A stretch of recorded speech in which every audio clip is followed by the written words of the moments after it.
Louvado e glorificado é o nome eterno de nosso Pai Celestial. Estamos aqui mais uma vez, reunidos, dando continuidade a este estudo das eras da igreja, juntamente com os selos. Temos visto bastante pontos com relação aos selos, já ao primeiro selo, principalmente, porque estamos na primeira era. E hoje nós vamos continuar com esta era de Éfeso. A escritura que nós vamos ler é a que nós vamos, já no início aqui da mensagem, que nós estamos agora em Apocalipse 2, no versículo 5. E com essa escritura nós vamos orar, iniciando aqui reunidos no nome eterno do Senhor Jesus Cristo. Apocalipse 2, versículo 5, aqui na mensagem mesmo, já diz assim: Lembra-te, pois, de onde caístes. Arrepende-te, pratica as primeiras obras. Quando não, brevemente virei a ti, e tirarei do seu lugar o teu castiçal, se não te arrependeres. Amém. Pai Celestial, nosso Deus Todo-Poderoso, louvamos e te glorificamos. Há uma grande advertência aqui, Senhor, a qual é necessário que o teu Espírito Santo nos ajude, porque sem ti nada podemos fazer. Não há interpretação privada, Senhor, para a sua palavra. Ela diz o que está dizendo e o teu Espírito Santo é quem interpreta todas as coisas, ó Pai. Por isso, Senhor, este reino é o reino do Senhor. Venha teu reino, ó Pai. Faça a tua vontade, assim na terra como no céu. Dá-nos, ó Deus eterno, Pai da glória, o pão desse dia, Senhor. Queremos ver essa mensagem à luz desse dia e a hora no qual estamos vivendo. O domingo espiritual, o maná escondido é o nosso alimento. E perdoa, Senhor, as nossas ofensas. Nós cremos em sua primeira vinda e na obra de redenção sobre a cruz do Calvário. Cremos um nome para a salvação, Jesus, e a obra de redenção feita por nós. Se temos errado e falhado, perdoa-nos, ó Pai. Perdoa-nos, assim como perdoamos a quem nos tem ofendido. Não nos deixe, Senhor, cair em tentação. Livra-nos, Senhor, de todo mal. Sim, ó Pai, mais uma vez nos reunimos, sabendo, ó Pai, que junto com essa obra da redenção, há uma obra de reclamação, Pai, a qual confirmará toda a obra que o Senhor tem feito. Por isso os mortos ou os irmãos em breve ressuscitarão e nós seremos transformados. Por isso, ó Pai, cremos neste nome de reclamação. E assim, reunidos em seu nome, queremos adorar o seu nome. O Senhor é digno de toda a adoração. Também, ó Pai eterno, queremos pedir a Ti que abra o nosso entendimento para compreender a sua palavra. Lembra-te, Senhor, que sem Ti nada podemos fazer. Atende também os desejos, os pedidos dos nossos corações conforme a sua palavra. E, ó Deus eterno, edifica-nos. Cada dom e ministério colocado em meio à sua igreja é para a edificação do seu corpo. Assim, ó Pai, reconhecemos o dom principal do anjo do Senhor Jesus Cristo, o qual esteve o tempo todo em meio à igreja.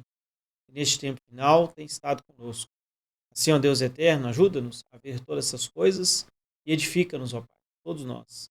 Em o teu nome eterno e glorioso, ó Pai celestial, o nome de reclamação, o nome eterno do Senhor Jesus Cristo, que a honra, a glória, louvor e adoração por toda a eternidade. Amém e amém. Amém, graças a Deus. Então, nós estamos continuando onde paramos. Estamos aqui nesse subtítulo, A advertência de Deus, Apocalipse 2:5. Lembra-te, pois, de onde caíste. Arrepende-te, pratica as primeiras obras. Quando não, brevemente a te virei, e tirarei do seu lugar o teu castiçal, se não te arrependeres. Deus lhes diz para se lembrarem. Deus lhes diz para se lembrarem. Evidentemente, algo tinha deixado suas mentes. Eles tinham esquecido algo. Eles falou para voltarem em suas mentes ao ponto de origem. Ele lhes falou para voltarem em suas mentes ao ponto de origem. A origem da primeira era foi Pentecostes. Eles o tinham abandonado. Dura essas palavras, E triste, eu acho muito triste. Eles tinham esquecido da sua glória e maravilha. Era tempo de voltar na mente e depois na realidade. Amém. Era tempo de voltar na mente, ou seja, lembrar, né? E depois na realidade. Voltar ao tempo em que podia dizer: para mim o viver é Cristo. Voltar à pureza do tempo em que trataram com Ananias e Safira. Voltar à porta formosa. Que opróbrio é se desviar de Deus e aprovar aqueles atos que profanam seu nome. Que opróbrio é se desviar de Deus e aprovar aqueles atos que profanam o seu nome.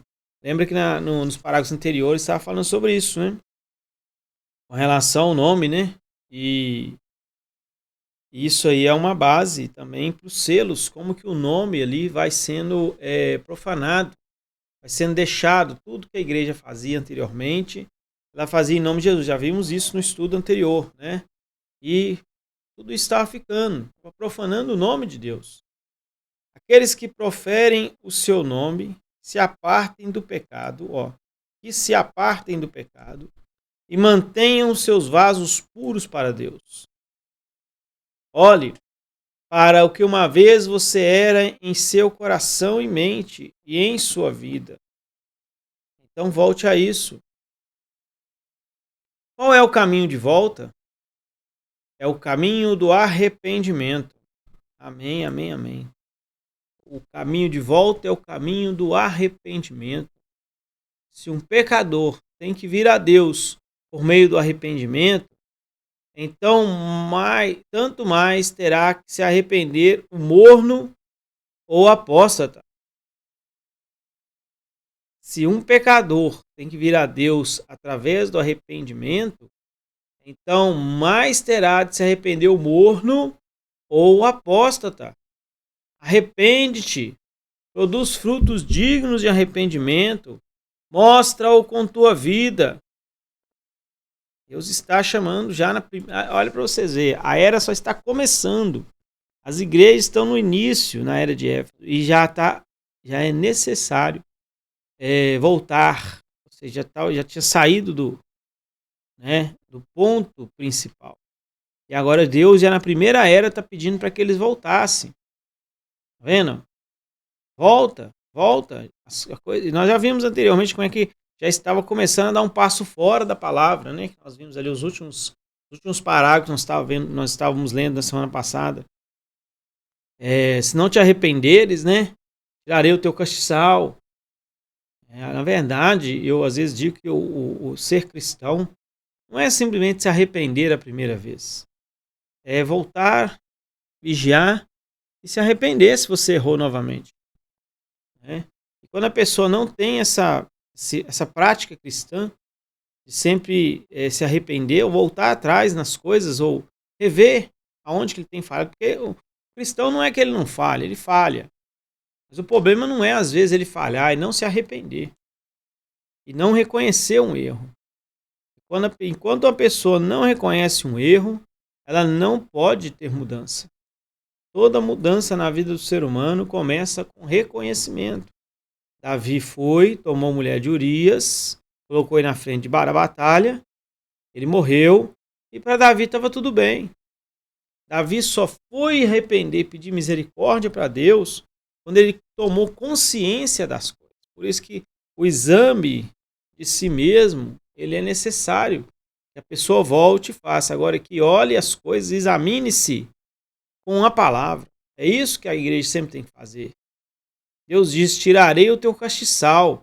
Certamente, uma igreja nesta condição não pode dar luz ao mundo. Olha o que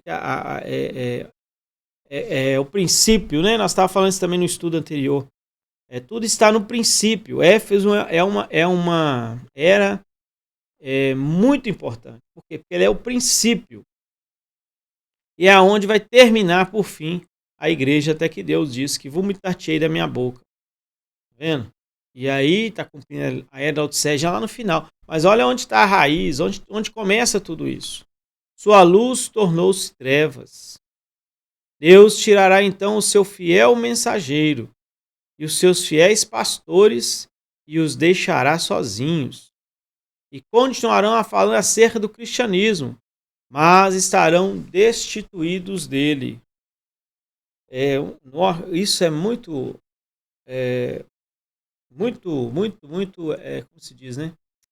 Profundo. Nós possamos ter a profundidade disso que nós estamos vendo aqui, porque já no começo da igreja, Deus já está os advertindo, dizendo para eles que ele vai deixá-los sem ser mais luz. E quando não se tem luz, então se tem trevas. E é isso que a igreja hoje virou parece que uma trevas completa. Ninguém mais leva o evangelho dentro das denominações. Isso simplesmente se foi. Por quê?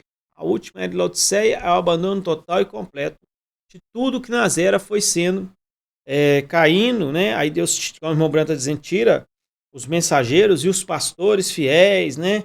As pessoas fiéis, e já não tem mais, ou seja, acaba com tudo aquilo. E quando tudo aquilo acaba, a era simplesmente acabou. Então por isso é que Deus vem e começa outra era. E assim nós vamos de era em era passando por esse processo. Isso é muito importante nós entendermos isso. Arrepende-te rapidamente. Evidentemente, não hesite, tá vendo? Não hesite. Evidentemente, Éfeso hesitou, pois o seu tempo de vida não foi muito longo. Então, isso nos leva a pensar como que essa igreja, né, não conseguiu voltar completamente. Ela tinha uma parte muito positiva, a luta, né, a colocar a prova os que dizem apóstolos não são, mas ela ainda estava deixando algo, e Deus ainda estava chamando atenção, ainda faltava algo para que ela pudesse se colocar ali em ordem. Mas foi uma das eras talvez mais curtas, né? Nós vamos ver que ela começou no ano 53 depois de Cristo e foi até o ano 170, olha para você ver, né? São 17, né? 117 anos somente que essa era durou. A glória de Deus começou a decrescer contínua e tão rapidamente, não demorou muito até que a cidade estivesse em ruínas. Então, de novo, o irmão Branco vai citar a cidade, por quê? Porque é tipo da era, né? Seu glorioso templo tornou-se uma massa informe. A terra tornou-se um pântano habitado por aves aquáticas. A população partira, com exceção de alguns poucos incrédulos, numa esquálida vila. Uma esquálida vila. Não ficou nem sequer um cristão. A lâmpada fora arrancada do seu lugar. Aí está o sentido, né? Arrepende, senão tiraria o teu castiçal, né? E a tua lâmpada. A lâmpada fora arrancada do seu lugar. Então, ou seja, o que quer dizer a lâmpada arrancada do seu lugar? Lembre-se que a era é o lugar santo. A lâmpada é o que clareia ali. Se a lâmpada é tirada, então já não há mais luz ali. Por isso é que nós vamos vendo que no decorrer das eras, esse processo de Éfeso vai se repetindo e Deus vai tendo que realmente trocar de mensageiro. Vai tendo que substituir o mensageiro. Tá? A lâmpada foi arrancada do seu lugar. Por isso que são 7 mensageiros, né? A Bíblia diz que são 7 Espíritos de Deus que percorrem toda a terra. Agora, não quer dizer que ela não pudesse ter se arrependido. Não quer dizer que não podemos nos arrepender. Podemos. Mas deve ser rapidamente. Tá vendo? O irmão Branco já não está jogando isso lá para Éfeso, já para o tempo atual dele. Tá vendo? Rapidamente, né? Deve ser um verdadeiro clamor de coração a Deus em contrição. E então Deus restituirá. A glória virá novamente, né? Chegai-vos a mim, eu chegarei a vós. Clamai a mim enquanto estou perto, né? Então Deus está sempre chamando o homem ao arrependimento. E a igreja precisava de vir ao arrependimento. Então tudo isso nós temos que entender. Porque hoje o abandono é completo e total. E eles não querem voltar. Ou seja, fundaram tanto com as organizações e acham que é tão bom e aquilo é tão correto, quando isso realmente é totalmente contrário à palavra de Deus. O Branham, em várias mensagens, vai explicar que as denominações são a marca da besta. E as pessoas estão dentro ali e não sabem essas coisas. E tem gente falando de chip, falando disso, falando daquilo. Não. A coisa já está no meio, já está dentro, já está ali. Né? Quando os filhos de Deus vieram diante do Senhor, Satanás veio no meio deles. Então isso tem que ser bem compreendido também. Vou chamar a atenção agora para esse outro subtítulo, né? A semente do nicolaísmo. Isso aqui, irmãos, eu peço muita atenção porque esse é um dos entendimentos mais necessários que a pessoa precisa de ter no compreender a questão do que é ser um cristão e como que o diabo entra em tudo isso, tá? Então, a semente do nicolaísmo, Apocalipse 2, versículo 6 agora. Tens, porém, isto, que aborreces as obras dos nicolaítas, as quais eu também aborreço. Ó, eu sempre chamo a atenção porque, veja bem, algo que aborrece a Cristo, né? Deveria aborrecer a todos nós. O que agrada a ele, deveria agradar a nós. O que aborrece a ele. Então, se nós não sabemos o que é o nicolaísmo, talvez nós estamos praticando o nicolaísmo e é algo que Jesus aborrece. É necessário que meu povo obtenha conhecimento. Agora vamos aqui, que isso aqui é um assunto muito profundo. Vamos pedir a Deus para nos ajudar muito nessa parte aqui. Agora, há duas linhas de pensamento sobre o que eram os nicolaítas.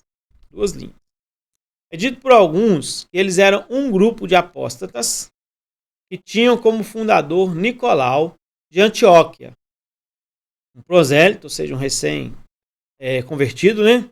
Que tornou-se um dos 7 diáconos em Jerusalém. Isso aqui é uma das ideias que eles têm com relação ao que é o nicolaísmo, né? Quem eram os nicolaítas, né? Eles tinham festas pagãs e eram os mais incastos em seus comportamentos. Eles ensinavam que, para dominar a sensualidade, tinha-se que conhecer a experiência toda a sua amplitude primeiramente. Naturalmente, eles deram lugar a tal descontrole que sua degradação foi completa.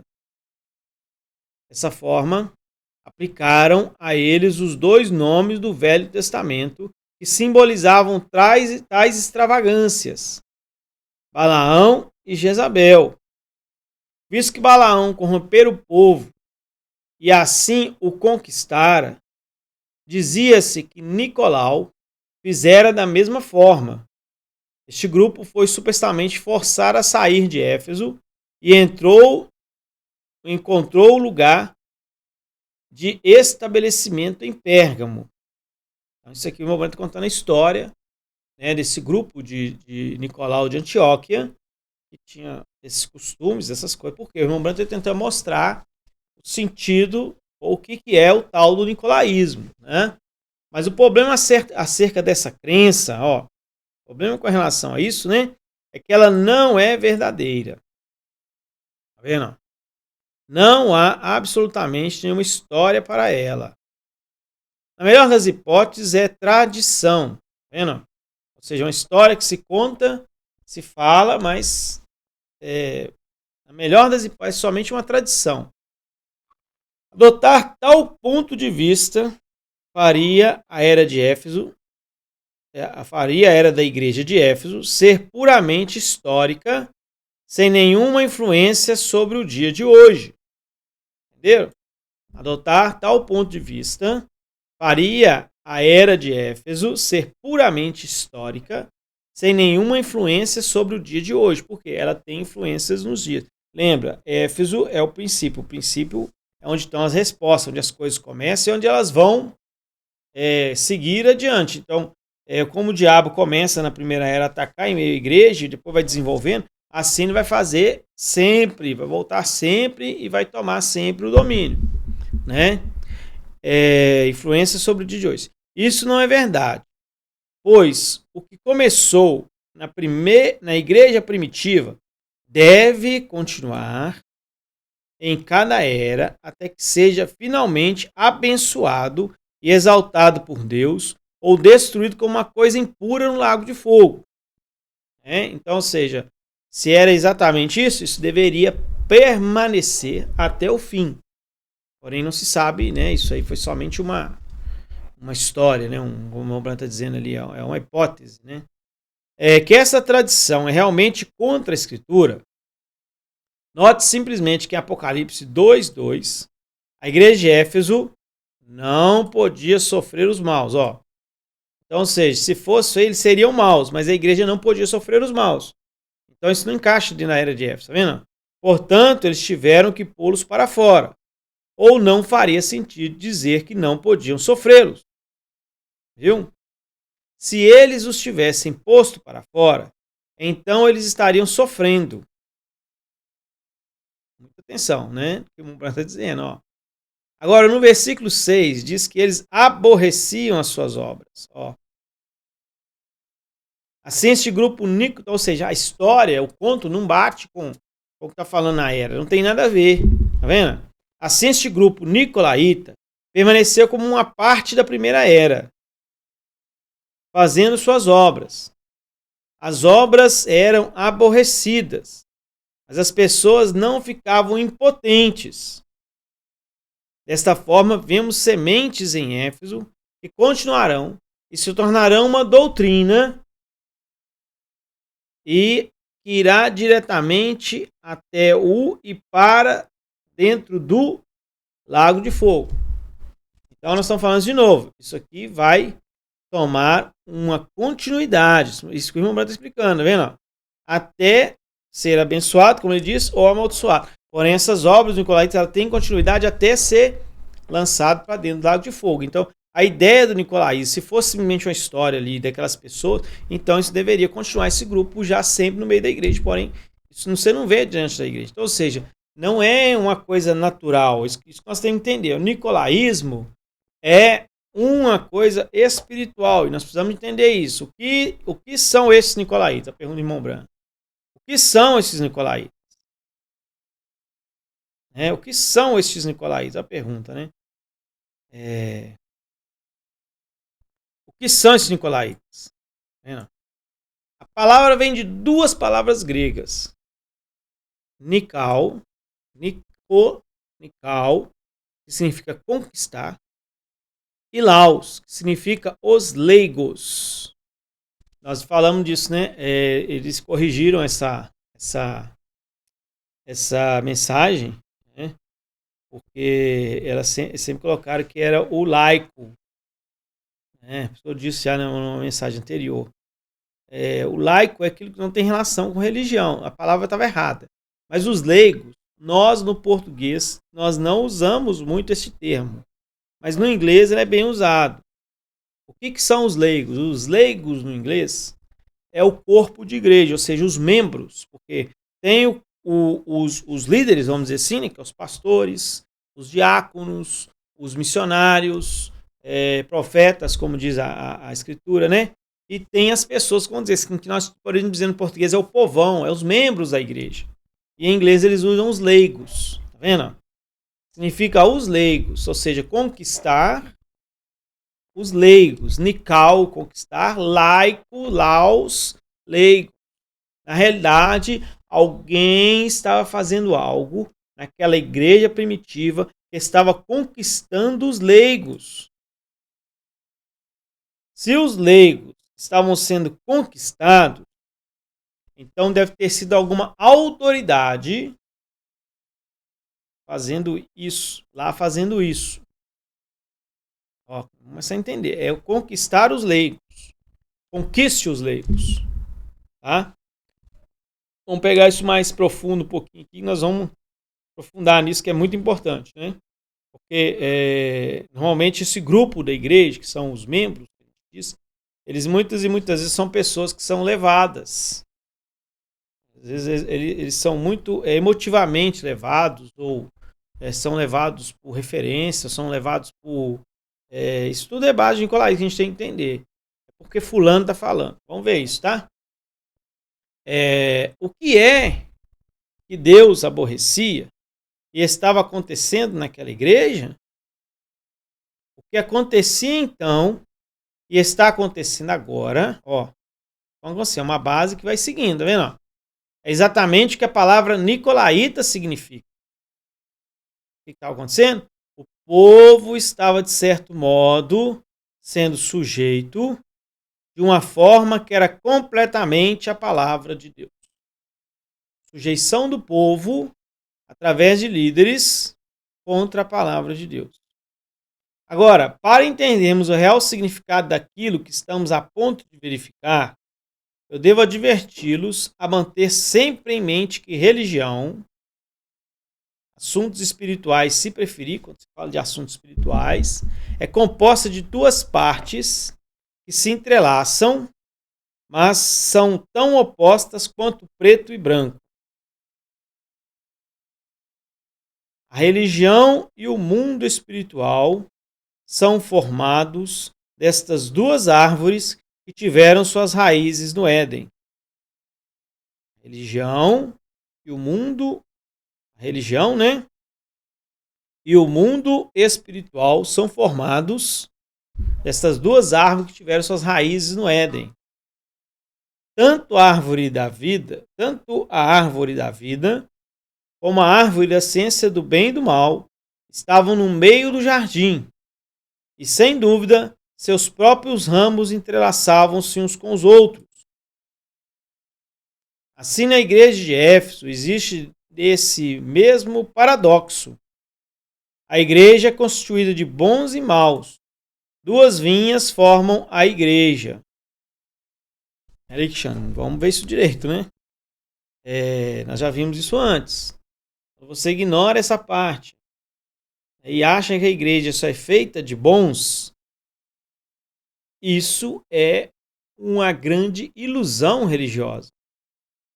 Todas as parábolas de Jesus mostram que sempre são dois.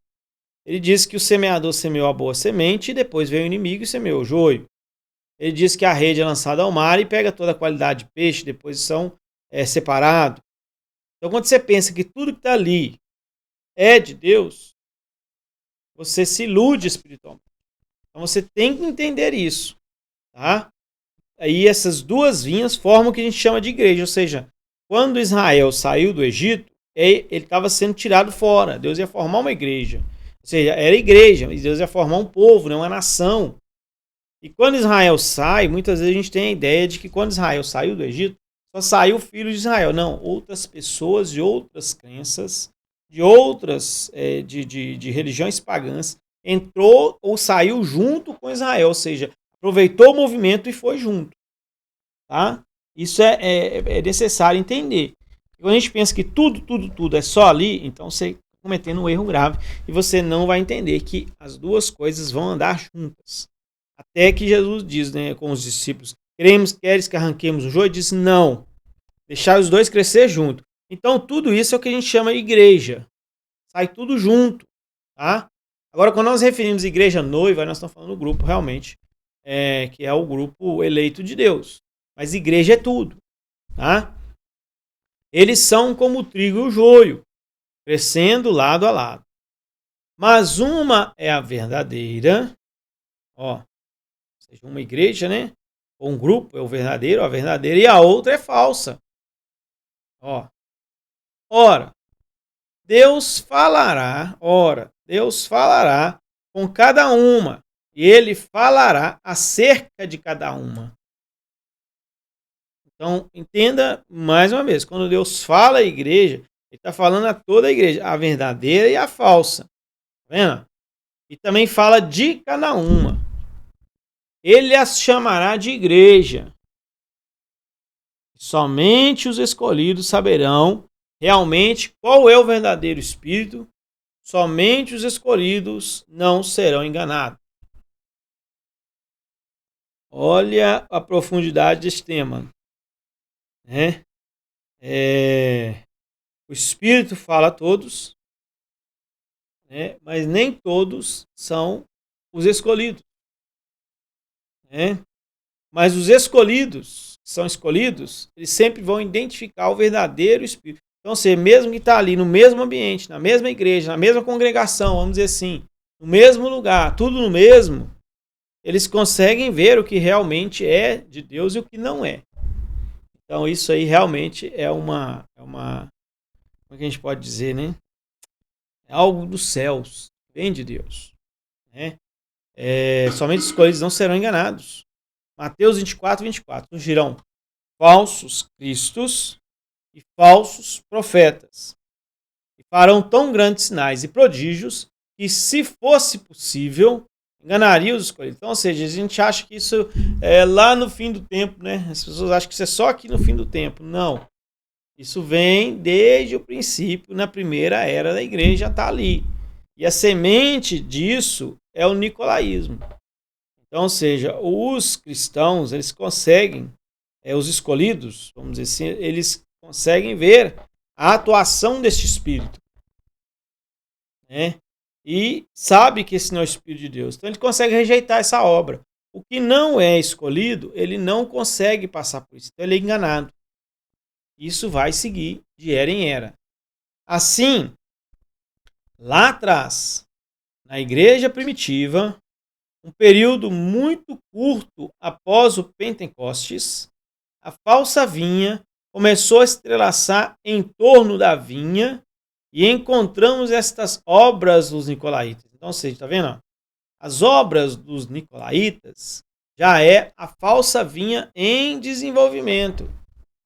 Então, ela não começa de um, como é que se diz, né? De uma vez, né? Ele vai progressivamente. Então, o início de toda a obra do diabo em meio à igreja, ou em meio a todo o programa divino, começa com a ideia do nicolaísmo. Nical, né? Conquistar laos, né? Os laitas, os leigos. Esse espírito vai ser achado combatendo a verdadeira vinha até ser destruído por Deus. Você compreendeu agora? O que são as obras nicolaítas? É um espírito. É um modo espiritual que Satanás usa para introduzir o seu plano dentro da igreja. Ele está ali dentro. É como diz o apóstolo Tiago, né?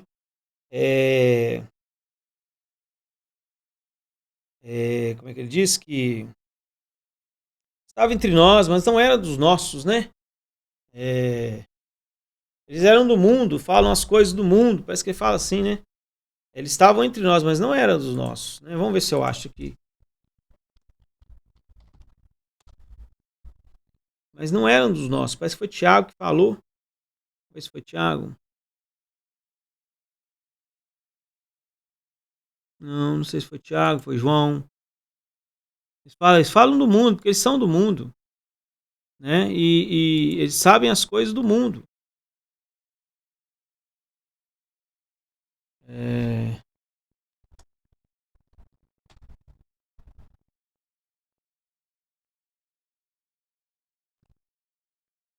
Tem muita referência. Esse eu não tinha também. Separa, mas eu acho que foi o Tiago que falou isso.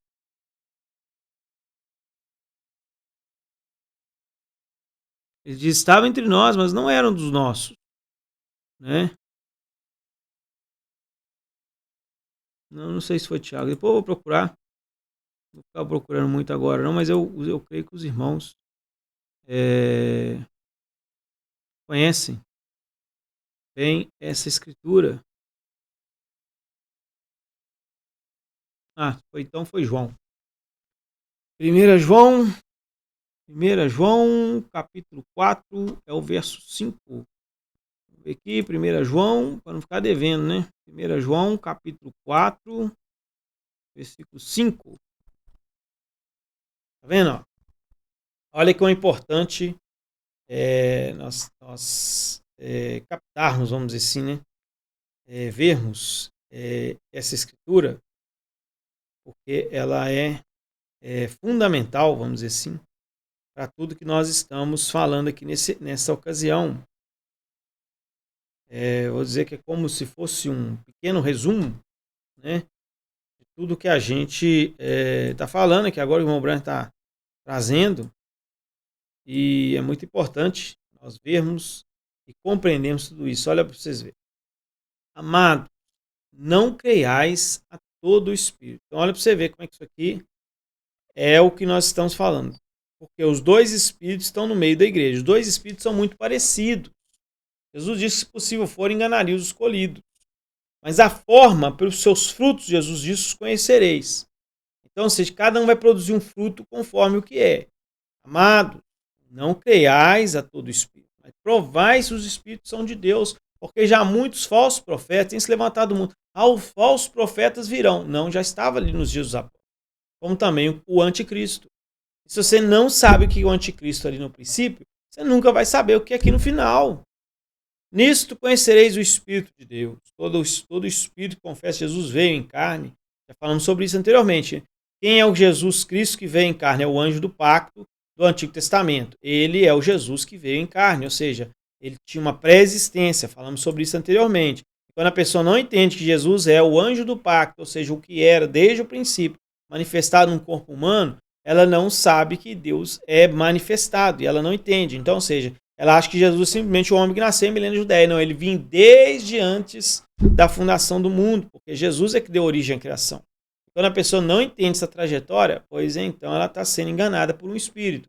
Todo espírito que não confessa Jesus vem em carne não é de Deus, mas é o espírito do anticristo, o qual já ouviste que há de vir, e eis que já está no mundo. Já está no mundo. É quando? Já nos dias de João. Filhinhos, sois de Deus, já os tendes vencido, porque uma hora que está em vós é o que está no mundo, ou seja, a verdadeira igreja, ela é guiada pelo Espírito de Deus. Os que são de Deus são guiados pelo Espírito de Deus, e os escolhidos não podem ser enganados. Do mundo são, eles são do mundo, estão no meio da igreja, mas são do mundo, falam do mundo e o mundo os ouve. Muitas vezes tem muito mais brilho, vamos dizer assim, ou mais destaque nas coisas do que os próprios escolhidos, né? Nós somos de Deus, mas aquele que conhece a Deus, ouve-nos. Aquele que não é de Deus não nos ouve. Nisso conhecemos o Espírito da verdade e o Espírito do erro. Tá vendo? Exatamente do que nós estamos aqui estudando aqui, bem agora aqui. Já aqui na mensagem, né, do irmão Branham. Aqui que nós estamos seguindo essa mensagem com relação a isso. Veja como é que já o apóstolo João está falando dessas coisas já na primeira era da igreja lá, no princípio. Agora no final vem o irmão Branham com a mesma coisa, tá vendo?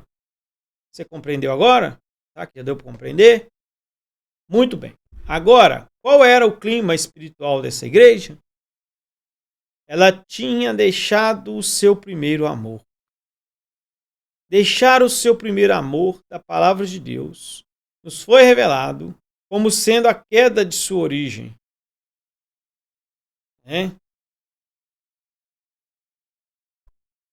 A qual foi o Pentecostes. Então ela caiu do Pentecostes por quê? Porque ela deixou o primeiro amor.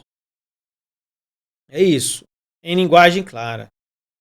Isso significa que esta igreja estava em perigo de ser retirada da liderança do Espírito Santo. Não virei a ti e tirarei o teu castiçal. Tá vendo? Essa igreja estava em perigo de não ser mais guiada pelo Espírito Santo. Por quê? A igreja tem que ser guiada pelo Espírito Santo. E o Espírito Santo ter o controle, tá vendo? A liderança do Espírito Santo e o controle do Espírito. A igreja é para ser, do princípio ao fim, guiada pelo Espírito. Mas veja bem, essa semente do nicolaísmo, essa semente do Espírito do Anticristo, já entrou no meio ali. Então o que ele quer? Ele quer tomar dimensão. E é isso que a pessoa tem que entender. Se ela não entende esse princípio deste Espírito, ele vai tomar dimensão. E depois, como se diz, quando tiver grande é difícil. Ou praticamente impossível. Foi exatamente isso, ó o exemplo, né? Que aconteceu depois que Moisés guiou Israel para fora do Egito. Tudo isso nós vamos ver que é a base para o nicolaísmo. A maneira de Deus era guiá-los através da nuvem de fogo, da palavra profética, de milagres, sinais e prodígios dados por Deus. Isto era para ser realizado por homens selecionados por Deus e ordenados por Deus e equipados por Deus e enviados por Deus. Ou seja, né? Tudo era para ser colocado, trazido ou introduzido por Deus. Veja que o nicolaísmo é uma desintrodução daquilo que Deus é que tem que introduzir, ou seja, uma introdução fora do que Deus está introduzindo. Tirar o Espírito. O Espírito está sendo tirado. Isso é nicolaísmo. Tira o Espírito.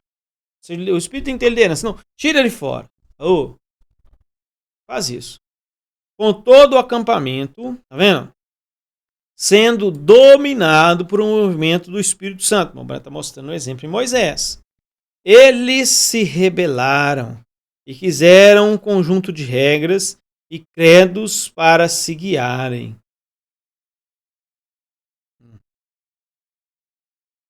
Aí que você vai começar a ver por que veio os 10 mandamentos. Por causa disso. Né?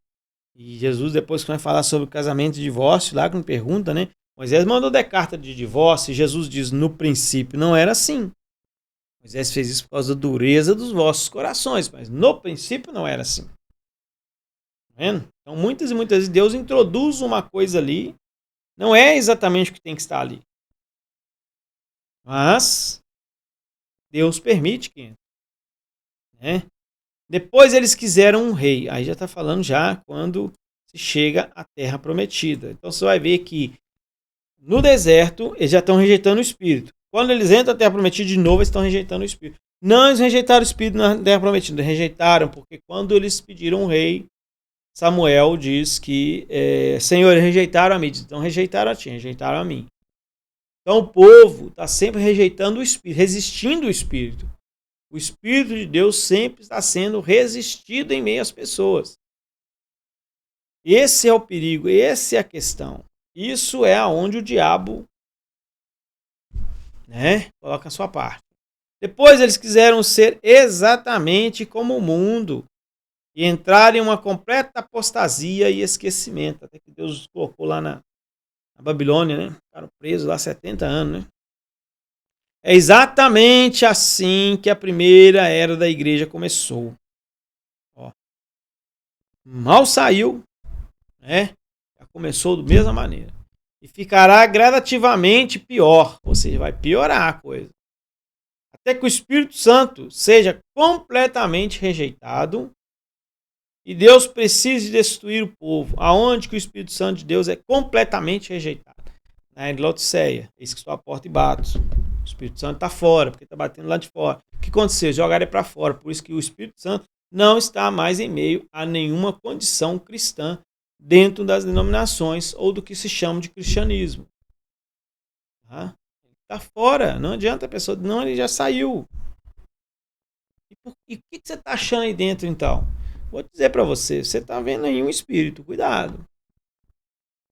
Não estou falando dos dons, que os dons vêm do Espírito Santo. A chuva cai sobre o justo e o injusto. Mas todo espírito contrário à palavra, como diz Tiago, que não confessa, esse não é o Espírito de Deus. Pode até cair sinal, prodígio, maravilha, né?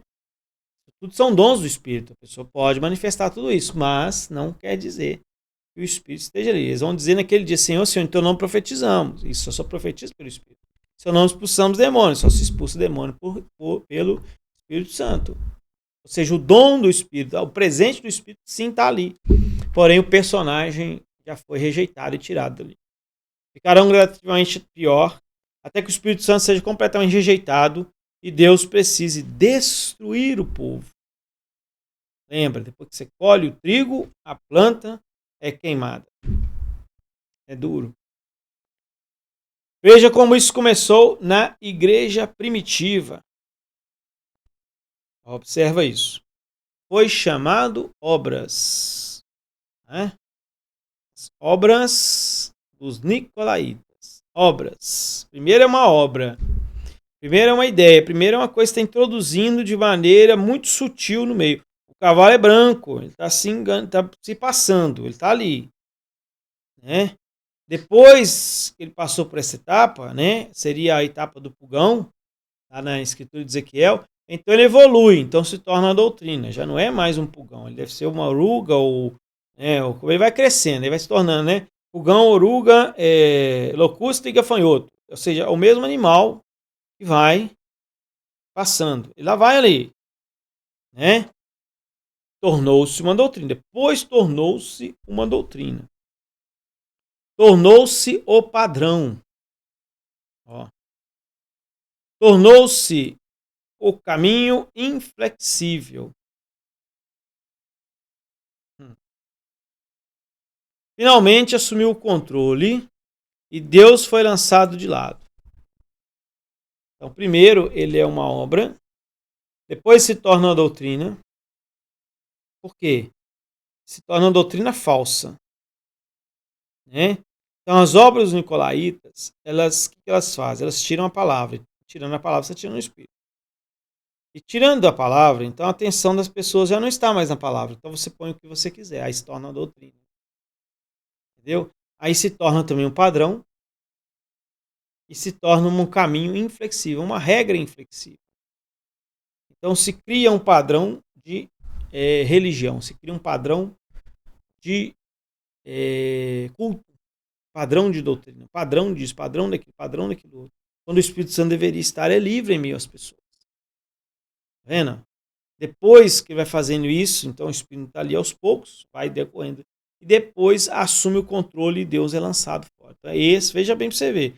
Uma simples ideia nicolaíta, ou seja, uma simples doutrina, a coisa vai. É uma obra, como diz ali, né?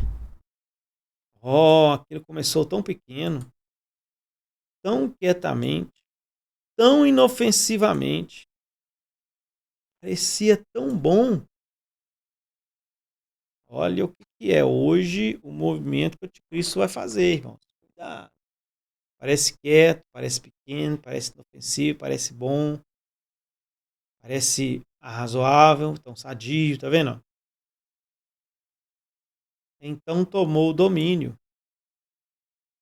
E como uma jiboia, extraiu a força, o próprio fôlego e matou toda a espiritualidade que havia na igreja. Tá vendo? Ou seja, veja, a escritura de Ezequiel está aí, né? O irmão Branco pegou a mensagem, a restauração da árvore noiva. O pulgão vem e ataca uma parte da árvore, depois ele se desenvolve, ataca a casca, depois ele come as folhas. Tá vendo? Ele está destruindo a planta, ele está acabando com a árvore noiva. E é isso que vai levar no fim. Isso, mas ele começa um pulgãozinho bem pequeno, bem pequenininho, bem pequeno, que parece que não faz mal nenhum, não faz dano nenhum. Né? Mas na hora que a pessoa assusta, ele já se, né, como vamos dizer, como uma jiboia, já se enrolou ali e tirou a força, né? E tira a espiritualidade da igreja. Tá? Essa falsa vinha é astuta. É como um anjo de luz, até que se apodere de você. É como um anjo de luz, até que se apodere de você. Né? Isso é muito importante entender por quê. Ele vai de maneira gradativa. Ele não é tão mal, ele não é tão difícil, ele é muito dócil, ele é muito correto, ele é muito sensato. É muito isso, você pode conviver bem, você pode andar bem. Né? Mas é exatamente, voltando a Caim e Abel. Caim chamou Abel talvez para o campo, talvez para conversar, talvez para ser um amigo dele. Né? E Abel entrou naquela conversa, naquela situação, e tinha confiança, era o irmão dele. Né? Eles tinham crescido juntos, brincaram juntos. Mas na hora que Abel, provavelmente, a hora em que ele menos esperava, Caim ou esfaqueou ele, ou deu uma pedrada na cabeça dele, ou fez algo. Ou seja, o diabo faz isso, ele te enreda, ele te leva na coisa. Ele não faz de conta que é seu inimigo. Por isso, irmãos, de novo, cavalo é branco, cuidado. O primeiro cavaleiro, capítulo 4, o primeiro selo, ele é branco, ele está se disfarçando. Ele está se passando por ele está se dizendo que ele é amigo, ele está se dizendo que ele é parte, ele está se dizendo que não quer fazer mal para você, ele quer ser seu amigo, ele quer te ajudar a se desenvolver, a crescer. Mas o espírito é mau, cuidado, não existe diabo bom disso, irmão William Souto. Se é diabo, é mau. Você acha que isso vai dar certo? Não vai dar, não ia dar certo. É exatamente começa no meio da igreja, aquilo não começa a ser um embate dentro da igreja, não. Somos amigos, nós somos irmãos, como aconteceu lá no caso lá de Israel, né? Balaque e Israel, eles eram irmãos. Se vocês são descendentes de Abraão, nós também somos da família de Abraão. O pai de Abraão era o pai do pai de Ló. Ló era sobrinho de Abraão, nós somos descendentes de Ló. Nós somos irmãos, nós estamos bem, vamos caminhar juntos. Não temos que ser inimigo, tal. E quando você entra nessa onda, vamos dizer assim, ideia, no melhor que você menos espera, estão te apunhalando pelas costas. É isso que o diabo vai fazer. E é isso que ele estava fazendo aqui, tá vendo? Agora eu quero dizer, ó, presta atenção. Lembra-se que o nicolaísmo, né, ele está se desenvolvendo entre os líderes. Tá? Entre os líderes. Por quê? Porque a atenção do povo é colocada nos líderes. E aí é que está a questão. Ferirei o pastor e as ovelhas se dispersarão.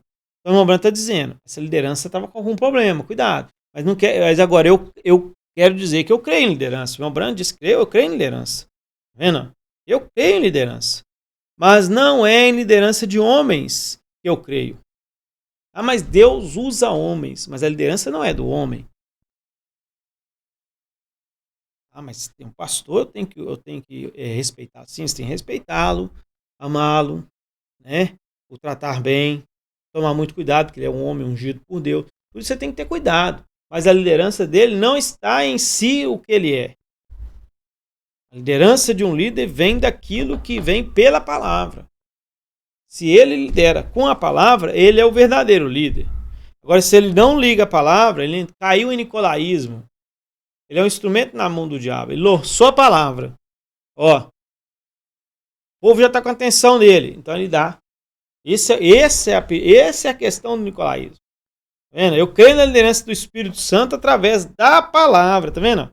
Não é em liderança de homens, ou seja, não é o homem de si. Paulo era o anjo da primeira era. Ele tinha a liderança da igreja. Mas a liderança não era dele. Ele dizia, nem eu posso mudar o que eu falei. Ou seja, qual era a verdadeira liderança? Jesus é que trazia tudo isso através dele. Mas a verdadeira liderança nem era ele. Era Cristo, a palavra. E ele mesmo estava sujeito à palavra.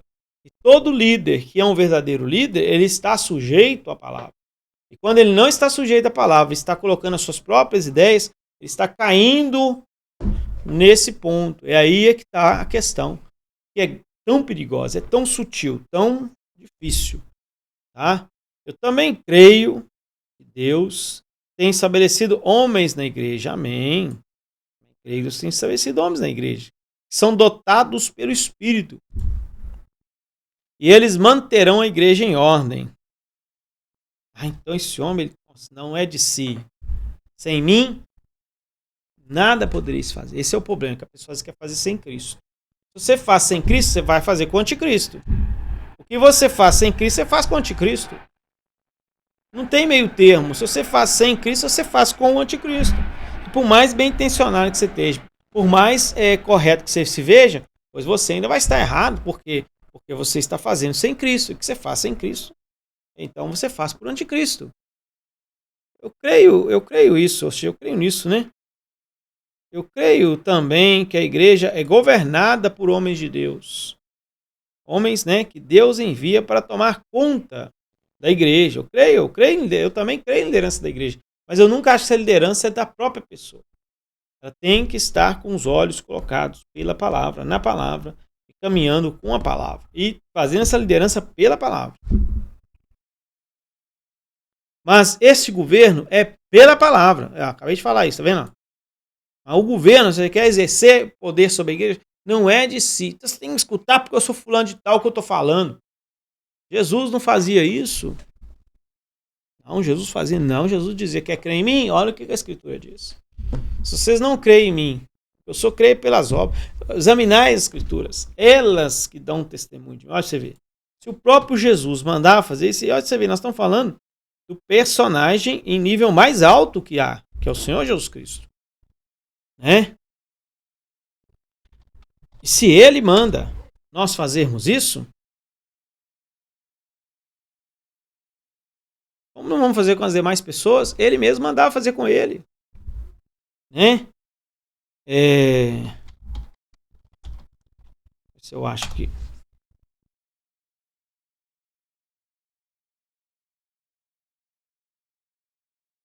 João 10.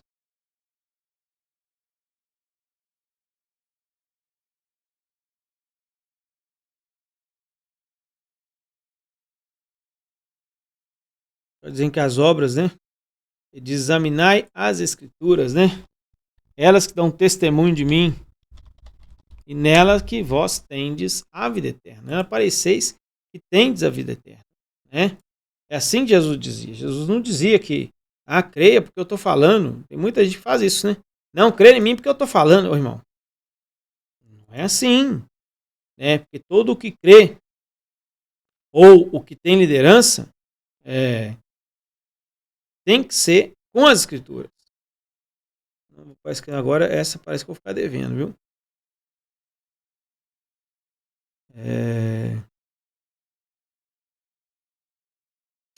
São João 5,39.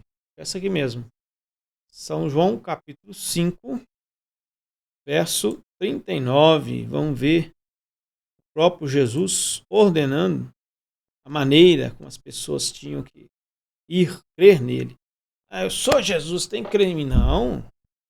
Examinai as escrituras, porque vós cuidais ter nelas a vida eterna, e são elas que testificam de mim. Onde está a autoridade de Jesus Cristo? Na própria palavra. É disso que o irmão Branco está falando. Não é porque o fulano disse eu creio, irmão.